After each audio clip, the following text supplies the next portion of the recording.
Oi, meus amigos. Hoje essa devocional tem um quesinho especial porque foi algo que Deus falou diretamente comigo através da Bíblia, balançou a minha fé para um lado positivo e eu quero compartilhar com vocês. Alguns dos princípios que eu vou falar aqui tem a ver com ao homem cabe fazer aquilo que é possível fazer. A Deus cabe o impossível.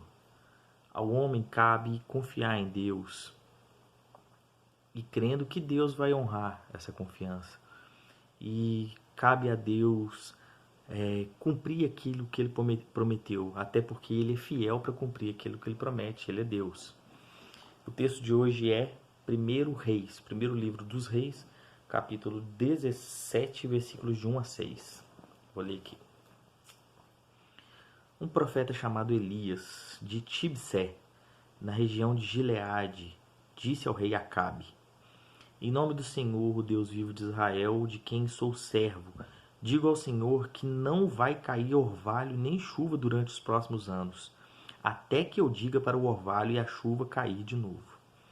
Então o Senhor Deus disse a Elias: Saia daqui, vá para o leste e se esconda perto do riacho de Querite, a leste do rio Jordão. Você terá água do riacho para beber, e eu mandei que os corvos levem comida para você ali. Elias obedeceu à ordem do Senhor e foi, e ficou morando perto do riacho Querite. Ali ele bebia a água do riacho, e os corvos vinham trazer pão e carne todas as manhãs e todas as tardes. Então, esse texto aqui é uma relação direta de Deus com Elias. Deus dá uma ordem para Elias para ir até o rei de Israel, que era Acabe, que foi o pior rei, um dos piores, conforme a história do livro dos reis.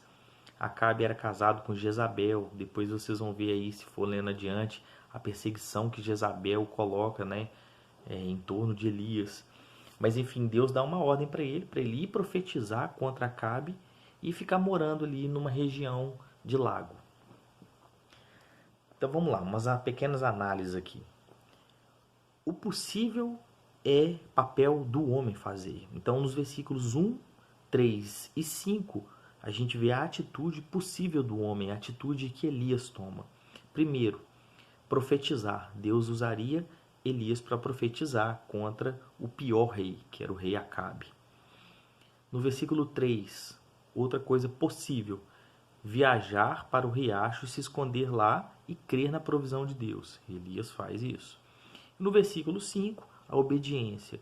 Ele deveria obedecer ao que Deus pediu e assim ele faz. E aí nos versículos 4 e 6 surgem as impossibilidades. Aquilo que ao homem não caberia fazer, que não teria condições de fazer e só Deus poderia fazer. No versículos 4 e 6, que é a provisão.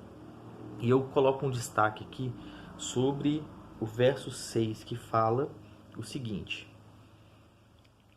Aliás, vamos no 4 primeiro. No 4 que fala que Deus deu a ordem para corvos. Algumas versões vão dizer codornas, codornizes, mas enfim, não vai interessar tanto o bicho. Imaginem só você sendo sustentado por corvos. É absurdo pensar isso. O bicho vindo te alimentar porque Deus colocou na boca dele para trazer para você. Enfim, eu não consigo nem imaginar como é essa cena. Mas o fato é que as necessidades de Elias ali, de bebida e de comida, estavam saciadas. Deus usava corvo. É absurdo pensar nisso. É estranho, é gigante, é milagre, né? E aí no versículo 6, que é um outro destaque, fala o seguinte, que Deus mandou que esses corvos levassem comida para Elias, que era pão e carne, todos os dias, pela manhã e também pela tarde. Vamos lá, todos os dias não faltaria alimento. Todos os dias teria cuidado. Todos os dias, e não só uma hora do dia, mas durante o dia e durante a tarde, ele não passaria necessidade. Deus faz o impossível. Deus levanta corvos para alimentar o homem. Logicamente que o princípio a ser falado aqui não é que Deus vai levantar corvos para ir te sustentar. Mas eu lembro, vou dar um exemplo aqui para vocês, um exemplo que ocorreu real na minha vida no ano de 2011. Mentira, 2010. No ano de 2010, no começo, no dia 3 de janeiro de 2010. Eu estava passando por uma fase extremamente difícil. Eu não sabia como lidar com a situação. E eu lembro que ali naquela madrugada, do dia 2 para o dia 3, eu fui orar. Eu chorei na presença de Deus, pedindo socorro. E naquela madrugada mesmo, Deus me respondeu. Meu celular, eu virei pro lado, eu acabei de orar e deixei meu celular no canto. Nesse dia até estava dormindo na casa da minha avó. Eu lembro direitinho da cena. Eu fui dormir, coloquei o celular do lado. E pouco depois de eu ter acabado a minha oração, estava chorando, estava triste, o meu celular vibrou. Eu peguei o celular e fui ler a mensagem. Estava falando mais ou menos assim. O choro pode durar uma noite, mas a alegria virá pela manhã. Por mais longa que seja essa noite, é certo que ela irá passar. E quando eu recebi aquela mensagem, eu chorei igual criança, porque eu sabia que era Deus falando comigo. Quem foi esse corvo que trouxe esse alimento para mim? Foi um amigo meu que é ateu, que não acredita na Bíblia, que não acredita em Deus. E ele usou um texto bíblico para falar comigo. Esse foi o meu corvo. Esse foi aquele cuidado manifestado de Deus sobre a minha vida. E eu quero finalizar dizendo algumas coisas para você.